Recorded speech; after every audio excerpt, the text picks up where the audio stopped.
खान साहब ने जो ख़त लिखे हैं आर्मी चीफ को, उसका मकसद क्या है? रिक्वेस्ट है या वार्निंग है? ना वो रिक्वेस्ट है ना वो वार्निंग है, वो इस मुल्क का दर्द है। क्या आप जब दौरे इक़्तिदार में आते हैं 26वीं आईनी तरमीम को कंटिन्यू करेंगे या इसको ख़त्म करवा देंगे? तरमीम होती रही हैं, डोगर कोड भी बन जाती थी। 26वीं आईनी तरमीम जल्द या बदेर रद्दी की टोकरी में जाएगी। 70 सालों बाद भी पाकिस्तान जिस जगह पे खड़ा है, ये फेवरिज्म की वजह से खड़ा है। वो नहीं जी इतना फॉर्म 47 से उसको असेंबली पहुंचा दो। बाजवा साहब मैं हार गया हूँ, अल्लाह का वास्ता है मैनू जितवा दो, डार तुम्हें हार गया। ये काम अब खत्म होने चाहिए। आलिया हमजा को चीफ ऑर्गेनाइजर पंजाब जो है वो बनाया गया है, तो आपकी इस हवाले से कोई मुलाकात हुई हो, कोई प्लानिंग की गई हो? अभी तक कोई मीटिंग वगैरह? जब आलिया हमजा बनी है उसी दिन मैं और वो इकट्ठी खान साहब के वास्ते हमारी बड़ी डिटेल डिस्कशन खान साहब के साथ भी रही है और आपस में हमारी क्लोज कोऑर्डिनेशन है। She is a fighter, she is a symbol of resistance.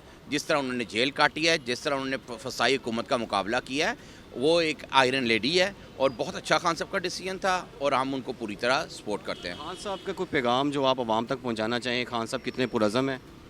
मेरे अभी रिसेंटली तो नहीं हुई, अब तो 2 हफ्ते हो गए हैं, पहले मुलाकात हुई थी।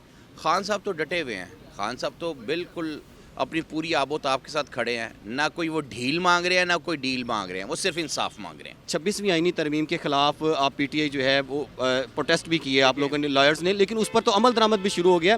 खान साहब की इस हवाले से आपकी बात हुई हो, तो क्या आप जब दौरे इक़्तिदार में आते हैं 26वीं आईनी तरमीम को कंटिन्यू करेंगे या इसको ख़त्म करवा देंगे? मैं आपको बताता हूँ, बड़ी तरमीम होती रही हैं, जो जिस डोगर कोड भी बन जाती थी। मगर एक चीज़ आपको याद हो, तारीख़ में वो रद्दी के टोकरी के अलावा वो कोई चीज़ नहीं होती। और ये 26वीं आईनी तरमीम जल्द या बदेर रद्दी की टोकरी में जाएगी। यानी कि खान साहब इस बात पर पुरअज़म है कि अगर वो अपने दौरे इक़्तिदार में आते कोई हैं, भी तरमीम जो पर्सन स्पेसिफिक होगी, जो सिर्फ किसी की ज़ात को फ़ायदा पहुँचाने के लिए होगी, जो कवानीन पूरी दुनिया अक़वाम आलम में बनते हैं, वो कवानीन अवाम की फ़लाह व बहबूद के लिए और मुआशरे के लिए बनते हैं। जो कहीं भी दुनिया में कोई भी कानून पर्सन स्पेसिफिक नहीं बनता, किसी की ज़ात को फ़ायदा पहुंचाने के लिए बनता। जो भी कानून किसी की ज़ात को फ़ायदा पहुंचाने के लिए बनेगा, उसमें आप बिला मुबालगा कोताहियाँ और कबाहतें होंगी और वो माशरे का निज़ाम बिगाड़ता है। ये हुकूमत की फेवर में है। कल को अगर आपकी हुकूमत में आप लोग हुकूमत में आते हैं तो 26वीं आईनी तरमीम आपको फ़ायदा देगी। नहीं, हमें फेवर नहीं चाहिए, हम इंसाफ का मुआशरा कायम करना चाहते हैं। हम कोई किसी फेवरिज़म या फेवरेटिज़म पे जाना नहीं चाहते। देखिए, ये आज 70 सालों बाद भी पाकिस्तान जिस जगह पे खड़ा है, ये फेवरिज़म की वजह से खड़ा है। वो नहीं जी इतना फॉर्म 47 से उसको असेंबली पहुंचा दो। जी बाजवा साहब मैं हार गया हूँ, अल्लाह का वास्ता है मैनू जितवा दो, डार तुम्हें हार गया। ये काम अब ख़त्म होने चाहिए। ये इलेक्शन के नाम पे जो सिलेक्शन है, इसको ख़त्म होना चाहिए। अवाम जिसको मुंतखब करे, हमें नहीं करती ना करे, जिसको करे उसको आने दें। एक दफ़ा अवाम से गलती होगी, 2 दफ़ा होगी, मगर ये प्रोसेस है। अगर चलता पानी पाक होता है, खड़ा हुआ पानी तो वैसे वज़ू के काबिल नहीं रहता। तो ये इस सिस्टम को चलने दें। जब सिस्टम चलेगा, मगर सिस्टम शफाफियत पे चलता है, सिस्टम किसी की ज़ाती अना और ख्वाहिशात पे नहीं चलता। जब ज़ाती अना और ख्वाहिशात पे चलेगा सिस्टम, तो बेड़ा गर्क होगा मुआशरे का। आज आप लोग कह रहे हैं कि फॉर्म 47 की ये लोग पैदावार हैं।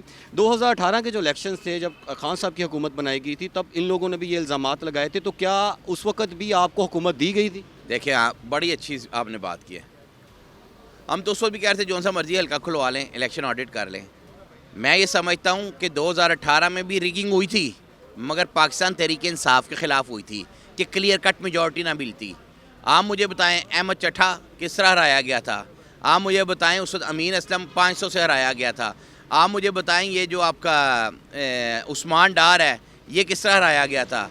हमारे तकरीबन 23 सीटें ऐसी थी जो चंद सौं के हिसाब से, अगर कोई फेवर में धांधली होती तो जो सौं के हिसाब से हराई गई हैं वो तो बदल जाती ना। ये ना होता सलमान अकरम राजा जो 98,000 से जीता है उसको हरवा दिया जाए। यानी ये धांधली नहीं थी, मैंने कहा ये धांधला था। अच्छा, ये बताइए, खान साहब ने जो ख़त लिखे हैं आर्मी चीफ को, उसका मकसद क्या है और ये रिक्वेस्ट है या वार्निंग है? ना वो रिक्वेस्ट है ना वो वार्निंग है, वो इस मुल्क का दर्द है।